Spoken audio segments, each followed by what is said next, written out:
Hey there, this is Dr. Falcon, and this evening I'm here with Robert Dickson, who is an illustrator. He competed in a Pokemon competition, Pokemon Battle Royale, which saw international attention. It was featured on Kotaku.com and several other geek and technology websites. It happened here in the Minneapolis area in 2012. And tonight, Robert is going to answer a few of our questions as part of a new segment on my blog, Gibberish is My Native Language, called Ask Gibberish. So welcome, Robert.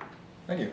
So we have a couple questions, and then we're going to watch you draw a Western tarsier and a 9-banded armadillo, which was submitted by one of my readers. We had a contest for 2 animals, and Robert's going to combine them for you today, and he's going to actually draw while he answers my questions. So if you're ready, we're just going to do a few little warm-up questions, and then we're going to watch you draw. Sure. All right. So I know you're not originally from the Twin Cities area. Tell us a little bit about where you're from, your past experience drawing, and kind of what you're doing now. So I grew up in Southern California in a town called Ridgecrest, California. And I grew up always kind of interested in art, always drawing. And when I graduated high school, I came out here to go to college, to go to the College of Visual Arts to get my degree in illustration. And from there, after I got my degree, I've just been drawing, freelancing, and kind of doing a lot of stuff on the side. That's cool. So when did you start drawing? I started drawing at a very, very young age. It started out more of a hobby kind of deal. I mean, every young kid draws a little bit when they're younger, and then I just kind of stuck with it and honed my skills, and eventually took it to college and perfected it. So one of the things that's not captured on camera is that Robert frequently has images of the animals he's going to draw and combine. So he has 2 images of the armadillo and 2 of the Western tarsier on his MacBook Pro. And they're in iconic poses, but slightly different poses, so we can get the perspective down from different angles in order to properly combine them. Robert, in kind of doing your research and selecting these images, is it hard to find images from the same angle so that the 2 animals line up? Like how much? Yeah, that part is incredibly difficult, trying to find 2 matching angles so you can at least line them up. Most of the time you have to find 2 images that are roughly similar, or 2 images that just have the entire creature, and then 2 images that are posed, and you can kind of mix and match. Yep, and that's actually what Robert's doing today. He's got his 2 pictures of the tarsier. The iconic pose is where it's got this like really bug-eyed, worried look on its face, and it's grabbing onto a tree or a branch. And then the armadillo is, doing what armadillos do, and they're just kind of like cruising around the ground. So, it's probably very difficult to find a tarsier on the ground, and even more difficult to find an armadillo in a tree. So Robert's kind of got to improvise here. Not as difficult as you might think about the armadillo in the tree. Having shot at several armadillos, we never found any in trees. Under them, maybe. Under them, maybe, yeah. All right, cool. So, you mentioned you started drawing at an early age, and when you were younger, did you, were your drawings typically with certain themes like fantasy or sci-fi, or did you like to draw more realistic things like cars or construction equipment? When I started out when I was younger, it was a lot of dinosaurs, actually. Dinosaurs, nice. I was very interested in dinosaurs and just creatures in general from a very young age, and dinosaurs were kind of the best of the best when you're very young. So that's what I started with, and then eventually branched out into more realistic things. Yes. So when you were drawing dinosaurs, was that still at a time where dinosaurs still, drug their tails on the ground, or were you kind of that tail in the air dinosaur phase? It was the transition period, I believe, because when I started drawing them, the T-Rex was all very upright with its arms posed up, but as I got older, that changed, and then we have the images of the dinosaurs you see now. It's really cool. So I'm going to zoom in just a little bit here so we can see you drawing the face of the tarsier. Now, when you combine animals, do you, what's your process as far as like, what do you want to pull out from each animal? What do you want to combine? How do you go through that in your mind? For the most part, I want to try and draw out the key aspects of each of the creatures, just so they're both fairly recognizable. I mean, even though it becomes its own separate creature, you want to be able to tell, all right, this part's from this part's from this, and you try and blend them together. And sometimes it works, sometimes it doesn't work as well, but yeah, it's a process of trying to just figure it out. That's cool. So who are some of your major drawing influences as you were younger and up until today? So, well, my major drawing influences when I was younger were a lot of concept artists for video games, like Sam Wise, who works over at Blizzard, and did a lot of the stuff for StarCraft. All right.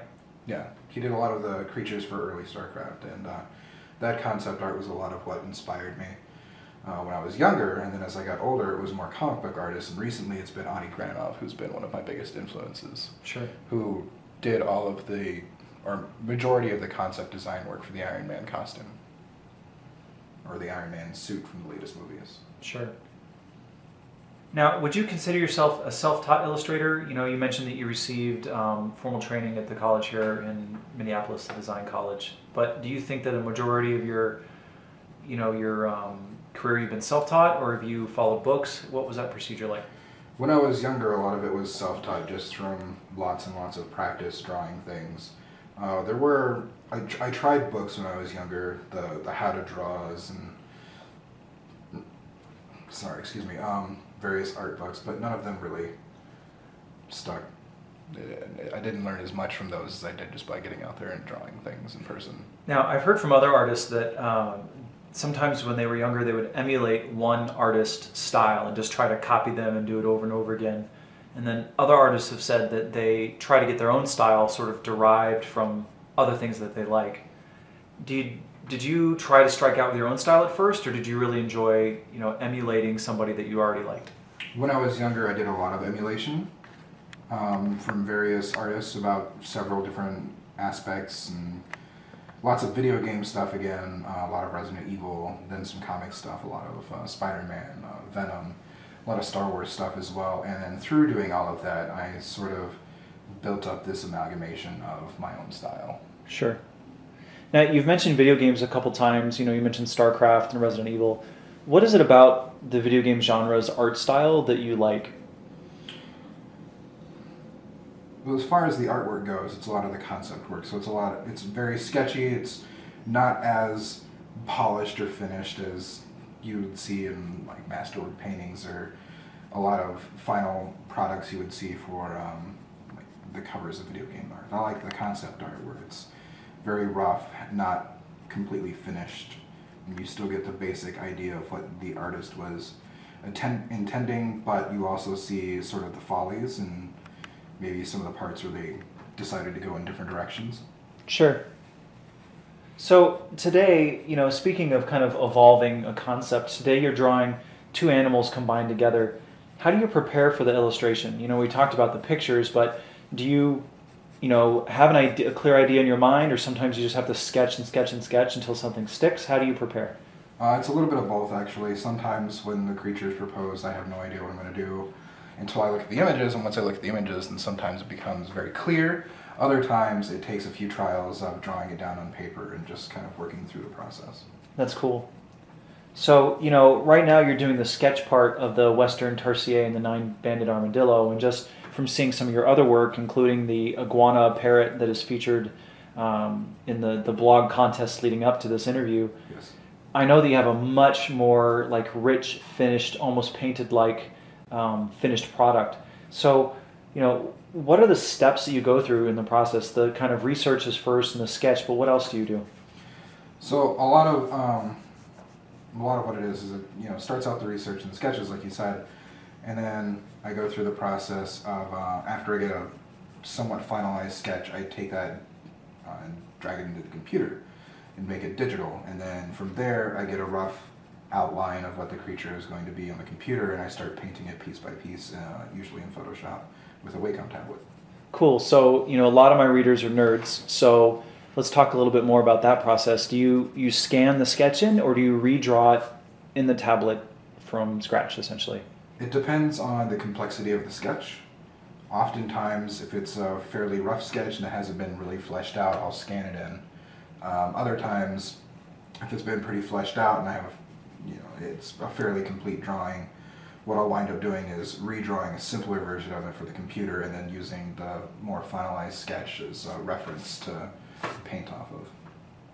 Now you mentioned the Wacom tablet. Do you find that using that is as organic as using a pencil on paper as you are now? Like, do you feel like, I don't know, do you feel like you're more sculpting with a pencil and paper, and you're, does it feel different to you? How does that really work from someone who's not artistic? Does it feel different to you? So it did at first. It took me a little while to get used to it. Again, it was one of those just practice with it a lot kind of deals. Luckily, at the college that I went to, they really pushed us trying to learn new technologies, and one of the things that they did was they had us go through several digital classes to work with Wacom tablets and through the different programs, Illustrator, Photoshop, Painter. That's really cool. Now, by percentage, how many of your drawings end their lives as sketches, and how many do you take further into that digital process?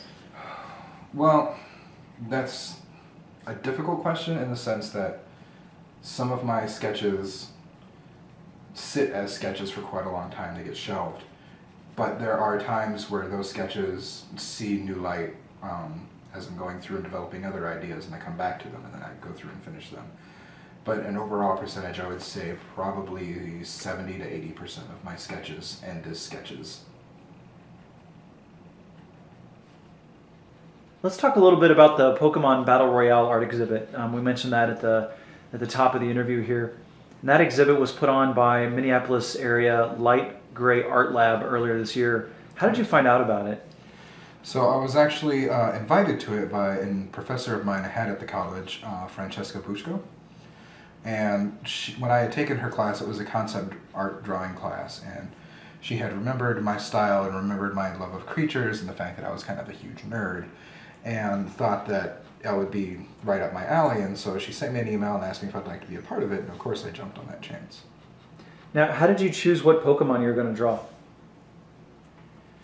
I wanted to choose something that was sort of already a combination animal because this has just been kind of my thing and it's become a passion for me. But I also wanted to choose something that hadn't had a whole lot of fan art around it, or at least not a whole lot of fan art where they're trying to convert it into a realistic sense. Mm-hmm.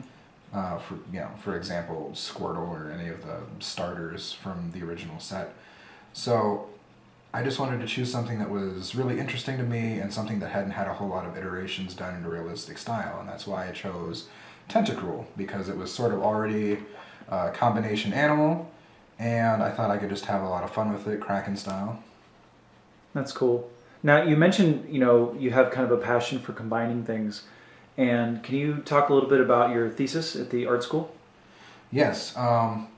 My senior thesis project, when I was graduating college, I had just kind of started this whole process of combining animals, and I intended to do something along those lines, but instead took it in a different direction and wound up combining animals and technology. The whole thought process behind my thesis was that technology seems to slowly be replacing many things in our daily lives, and it stands to reason that eventually it could also lead to replacing forms of wildlife or pets. I mean, we already have robotic dog pet toys and various other creatures, and every day it seems like there's more and more, so why not combine animals with technology and just have fun with it? So Robert, I'm going to zoom in a little bit here. You're starting to do some detailing, and I can see the combination process here where you're combining elements of the head from the tarsier with elements of head from the armadillo, so that the tarsier doesn't look like it has as big a pronounced snout as the armadillo, and of course the armadillo has an armor plating on its nose. So, how do you choose what elements to combine? Does it just sort of come to you as you're drawing? Half and half. Half of it is thinking of it in my head, thinking of both the creatures and mashing them up. The best way to describe it is sort of a 3D modeling process that happens in my head. It's very hard to try and describe, but once I get it sort of thought out or concepted in there, that's when I try and get it down on paper, and then once it's on paper it goes through usually several more iterations. Occasionally I'll nail it on the first try. Cool. So I notice here that you've started not only adding some of the detail, the combination, but it's probably hard for our viewers to see, but you've really started focusing on the eyes, which of course is the major thing about the tarsier, and you started to outline the eyes a little bit more and more. It's just interesting watching you essentially carve this drawing out from the initial sketch. In fact, I'm going to back up the camera just a little bit, and certain parts of your drawing are already more shaded, they're darker. The sketch part is lighter, like near the bottom of the combination animal. So it's just been really interesting watching you do this as you talk. So what other things have you illustrated professionally besides combo animals? Aside from combo animals, I recently just got done doing a project for a company doing a bunch of children's illustrations for a initiative to get children to eat healthier. So what was kind of your strategy there? Like, is it having them choose better meal choices or eat more vegetables? What was the program about? Well, the program essentially was to get them to eat healthier, but through that more vegetables, and just to help educate them about vegetables. Because as a kid, or at least I'm sure any parent out there will know that getting kids to try and eat vegetables can be a very laborious and tedious process because they don't like the smell, they don't like the look, they just don't even want to try anything new. So the idea was to get these children's illustrations to kind of help the children get comfortable with these vegetables through more of a cute style, and hopefully get them to interact with these vegetables and try them out and give them a chance. So even though they weren't combining vegetables with animals, you still made them somewhat anthropomorphic, right? Like they kind of had human elements, is that right? Correct. So what do you find more challenging, illustrating for your own enjoyment or for a competition, exhibit, or as part of a job? Is it more difficult or challenging to draw for yourself or somebody else? It's definitely more challenging to draw for somebody else,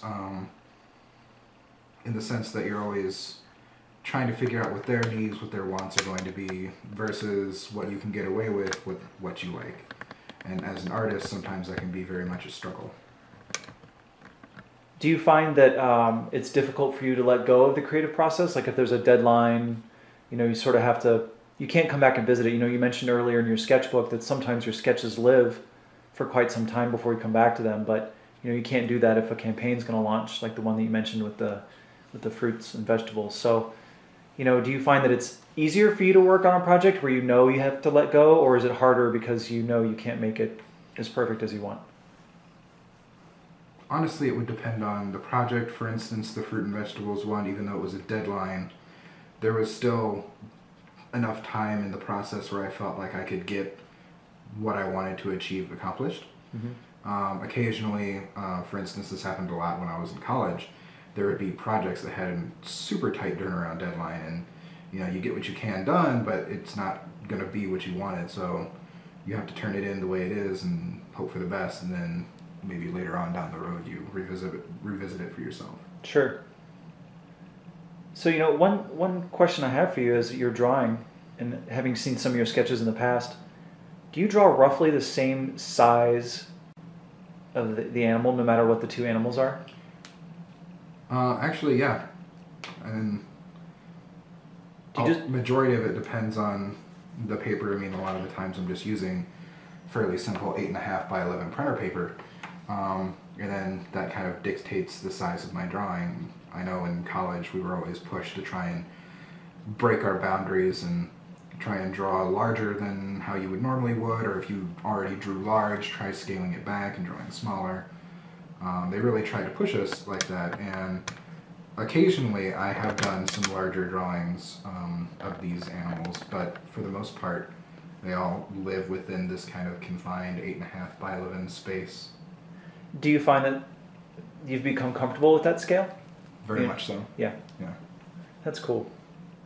Now, do you listen to music or watch TV while you draw?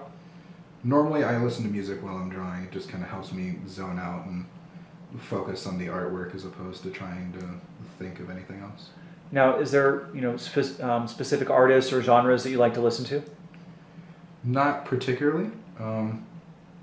My music moods change almost hourly, so trying to pick any one thing to draw to consistently can be very difficult. Do you find that there's a genre that you don't draw well in? Like maybe something that's really aggressive or something that's really slow? No, I haven't really, not to this point yet, have found anything that's terribly difficult to draw to other than maybe country music. Are all your drawings really sad and drunk at the end? They're all looking for women. Well, who wasn't? So what advice would you have for people who are just starting out illustrating? Practice, practice, practice. I know that's a very cliche, redundant thing, but honestly, that's the best advice anyone could ever give you, is a lot of practice and a lot of life drawing. Getting out there, finding things that interest you, even if you just take a sketch pad with you to the park and you're drawing the weird people that you see there. Definitely just get out and practice drawing as much as possible. So I know that when I write for my blog, if I go for an extended period of time, from writing, do you find that your drawing is like a perishable skill? Like if you don't draw for a while, is it harder for you to get back into it, or do you just pick up where you left off? I normally just pick up where I left off, actually. In fact, sometimes the longer I try and put off drawing, the more refreshing it is when I come back to it, and at that point, because I'm having such a good time with it, having not done it for a while, the quality of work actually picks up a little bit sometimes. Well, that's really interesting. Do you feel like how does your emotional state influence your drawing, if at all? If it does, I don't notice it. Mm-hmm. Normally, I don't know, drawing can help me pull up a bad mood. It can also put me into a bad mood if I'm drawing something and it just starts going south and I'm not happy with the way it's turning out. That's a difficult question, actually. Now, I know that your current job, you're not illustrating full-time with that position. I'm not illustrating at all at that current position. So do you feel like now that you're drawing more for your own pleasure or for outside collaborations, do you think that takes a lot of the pressure off of your drawing and makes it more fun again?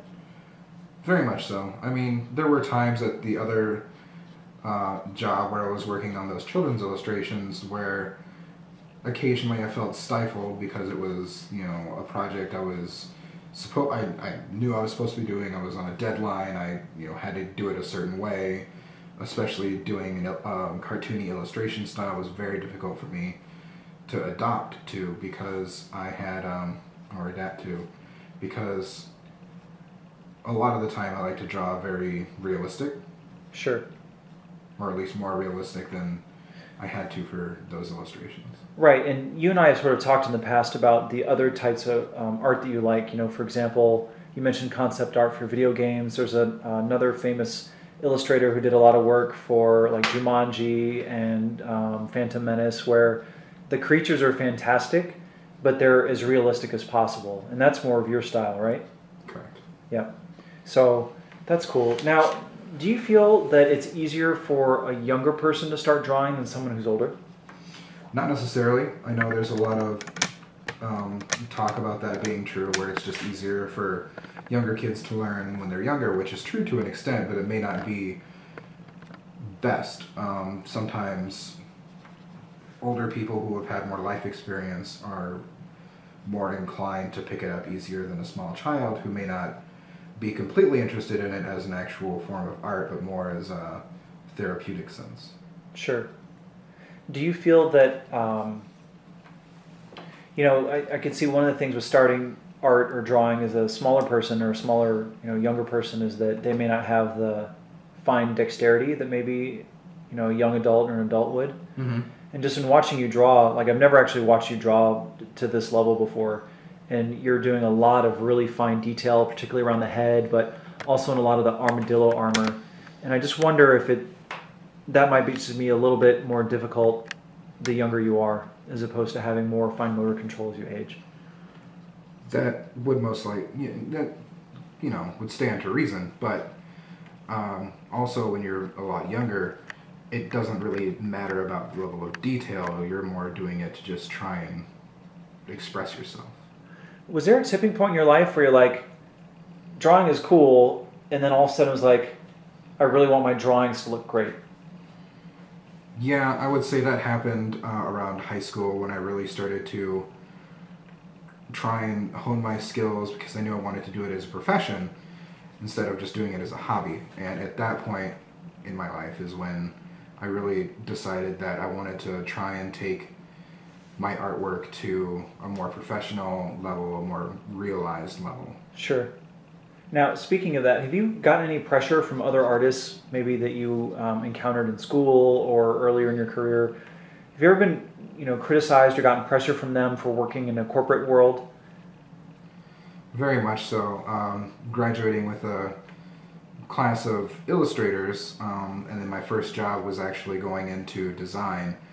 I got a lot of criticism at first, but that seemed to pass pretty quickly after we graduated, just because they all accepted that, at least what I was doing was a creative career and I could always illustrate in my free time, and as long as they knew that I was doing that, then the pressure kind of decreased there. Sure. So I noticed that you are, you're drawing the hands here of the tarsier 9-band armadillo combo here.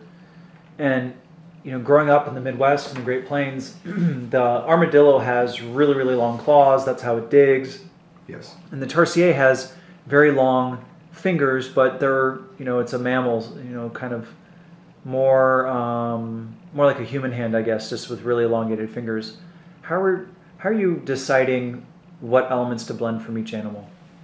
Well, I definitely wanted to try and keep the hands as much as possible from the tarsier, just because, they're very creepy looking, but they're very kind of iconic to that specific creature, whereas with the armadillo, it's not so much that it's claws, it's more of the armor plating, but I still wanted to retain some of that. So what I've actually wound up doing is, on the tarsier, it has these huge kind of finger pads at the end of its hands, and so what I've decided to do is adapt claws that will kind of come out of these finger pads, almost like if you've ever seen a drawing of a raptor's foot, or how they were believed to have looked, having this nice big pad on the bottom with a claw kind of arching out of the top. Sure. And so that way it can still retain both elements, and for this particular creature, I guess, be able to climb trees and dig in the ground.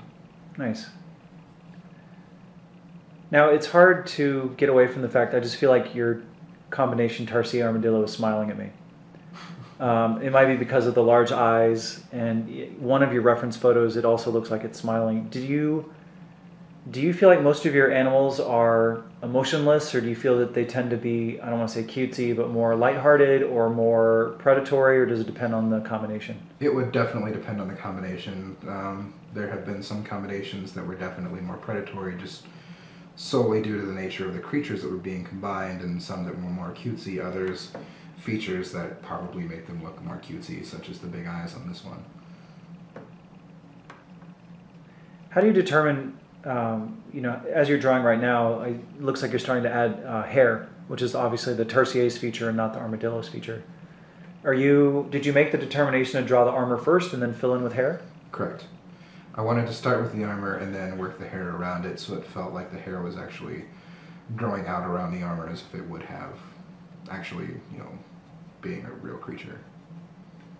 Instead of trying to lay the armor over it, because then you may not get the same effect as if you have that hair sprouting out from underneath this armor, where it's not very even. You can tell where maybe the combination didn't work correctly, or something along those lines. Have you taken very many biology or anatomy classes? I have, actually. I've taken a number of biology classes and a zoology class when I was in high school, and a couple of online courses where it was mostly just studying photos and answering questions. But I've done a lot of studying, plus one of my all-time favorite activities when I'm bored is just to head to the zoo or an aquarium and just walk around and look at animals and creatures, and sometimes I'll just sit there and study, and sometimes I'll sit there and draw them. Do you find in watching them in real life, the different animals, that it helps you, and how do you use that observation time to maybe influence your art? Do you find that it helps with the poses, or do you observe certain behaviors that somehow you bring forth in your drawings? How does that translate into your art? It's a little bit of everything. Occasionally, I'm looking at a creature or an animal, and I'm just watching how it moves and how it interacts with its surroundings, and I find elements in that I want to try and translate into a drawing, whereas sometimes I'm more looking at the animals to see how they interact in the fact of which elements of that animal, if I'm going to combine them, I should try and keep to help make sure that animal is best represented. Sure. So it's not only combining the physical attributes, but sometimes the behavioral ones? Yes. Now, has there ever been a time where you observed a real-life animal in order to draw a more fantasy animal? There have been occasions, yes, where I've gone to the zoo, especially for gorillas. Because as much as they act like people occasionally, there's still those differences of them crawling around on their knuckles, and the way they posture themselves and present themselves to make themselves look fierce to other gorillas, or even the way they, their playful nature of things. You must not be here at bedtime then.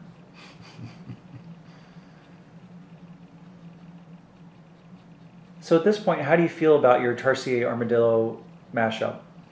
Is it going how you envisioned in your mind, or is it taking a different turn? It's taking a different turn. Quite honestly, this may be one of those ones where I might try and do another iteration or two, but for the most part, the way it's combining is, when I was planning, it's just maybe the pose isn't correct, or maybe some of the aspects are a little different. A lot of times these sketches will start as an early sketch like this, and then I'll redraw it to maybe get some of the ratios better, try and line up the different parts and pieces to make sure they fit correctly, trying to imagine how the musculature would work or the skeleton would work. Occasionally I invent a creature that it just would physically not be possible, which in some cases can be kind of interesting, but for the most part I try to make them as plausible as possible. Sure. Now, someone who's not artistic like myself, I always want to know why. Like, why do you think it turned out to be different than what you originally... Like, how does that happen? Do you have any idea how it sort of transpires? I would just say that when you have an image in your mind, almost never will you be able to translate it directly onto paper the way you envision it. Mm-hmm. Every time your hand touches the paper, it's going to do things that you're not anticipating, and sometimes it works better than you're anticipating, other times it doesn't turn out the way you want, and so it's just a matter of learning to adapt to that. But as far as it not translating correctly, I don't really have a easy explanation for that. Mm-hmm. Well, I'm just thinking, the stance that you're drawing is almost upright, and the reference photos that you have for the tarsier in particular are hugging a tree. I think it's really interesting how, as you're drawing it, it's taken that more almost bipedal approach. How does, again, I may be asking a question that is impossible to answer, but from a non-artist perspective, how do things like that transpire? Do you have any ideas? Well, for this particular creature, it was more of how I envisioned it interacting with the world around it. Mm-hmm. I envisioned with this particular combination that it wouldn't solely need to be in trees, so it shouldn't be hugging a tree. It also shouldn't solely be on the ground, so I didn't want to make it on all fours. Sure. So one of the favorite activities of the combination animals, from my perspective, is naming them. Have you thought of a name for your combination Western tarsier and 9-banded armadillo? To be honest, I almost never think of the names. I usually leave that to other people. How often do you start with just the two animals, and have you ever started with maybe a name or a theme of some kind? There have been occasions where I haven't even really thought of two particular animals I'd want to combine. I have just thought of two animal names I thought would be interesting together, and then worked from there. That has been an interesting process in the past as well. So do you remember any of those off the top of your head? One of them had to have been the owl cow. The owl cow? Yeah, it was just, I was trying to think of creatures to draw, and I said, you know what, I don't want to try and focus on physical aspects, I just want to focus on names, and so I just started spouting them off at random out loud in the middle of a library, I believe it was, and as soon as I came to owl cow, I wrote it down and just said, that's it, that's what I'm going to do. That's awesome. And just started drawing it. That's awesome. Did you finish that sketch? I did, yes. Now, you have some of your combination sketches all through the digitizing process to where they look virtually painted. Did you do those as a set or, for a particular purpose? When I initially started drawing these, it was a novelty idea I had for my college. They were having a holiday art sale, and I wanted to just have some artwork to sell, and I couldn't think of anything interesting, so I thought I would do creatures, and what better way to make fictional creatures than taking creatures that already exist and just combining them. And that's where this whole process started. I did a series of 4 illustrations that I had made for postcards initially, and posters, and those creatures just kind of led into me doing a whole plethora of these other animal combinations. So you mentioned apes earlier, and I know that one of your fully finished pieces for that project was a combination gorilla and gator. Is that correct? Correct. For that particular illustration, I just really wanted to try and, pardon my French, but make a fucking scary monster.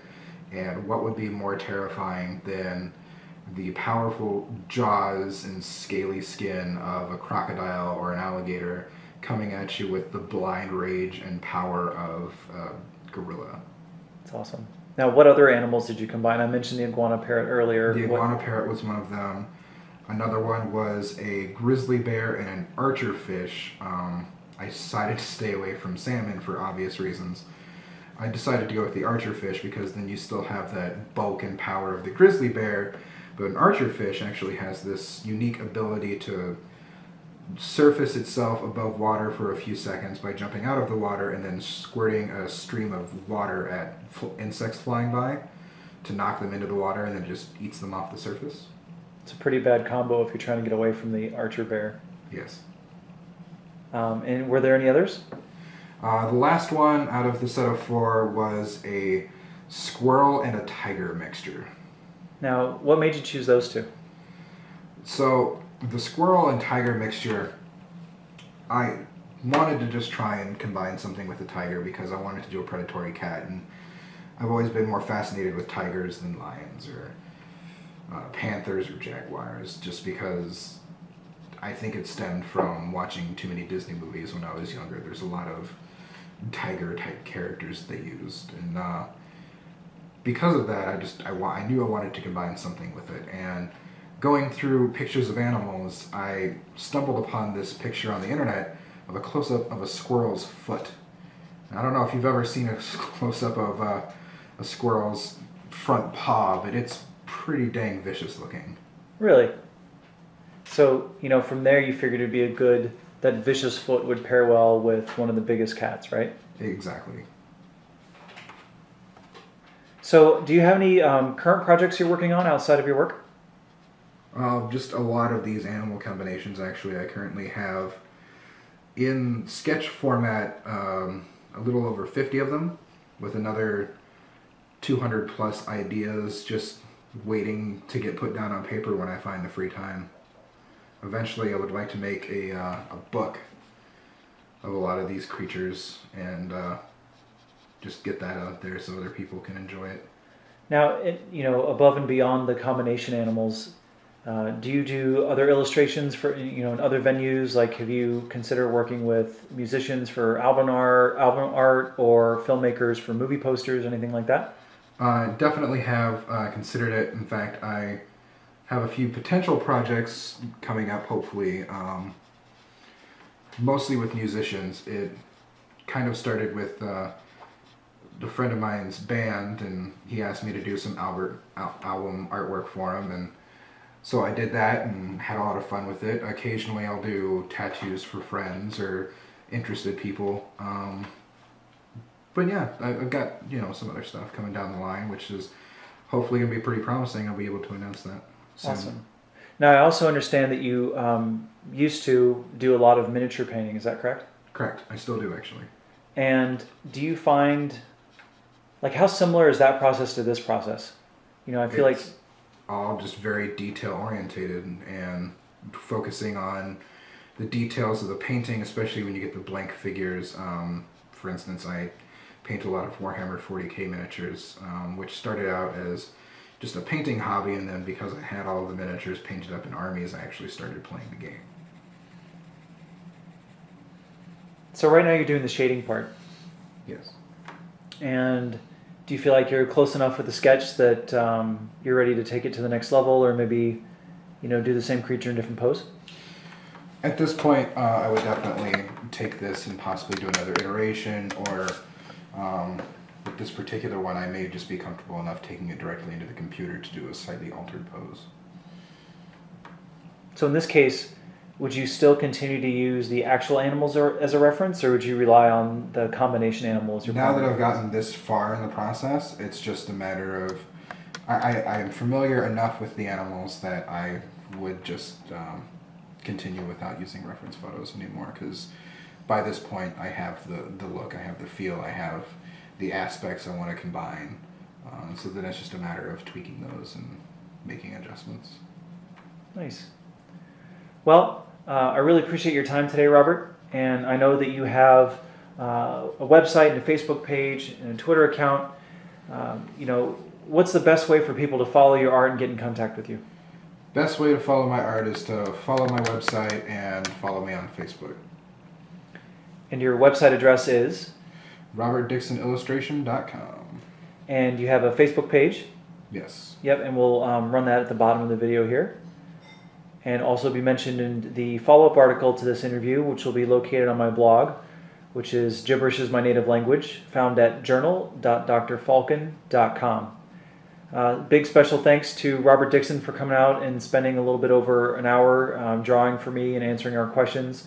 Also like to thank all the contestants who submitted pairs of animals to be drawn. The winner of that contest, who suggested the Western tarsier and 9-banded armadillo, will get a copy of the combination animal. It may be a sketch, it may be the full-fledged thing. So again, thanks to everyone for participating. The entries were all awesome and it was a lot of fun. So thanks a lot, Robert. Yeah, of course. Thanks for watching.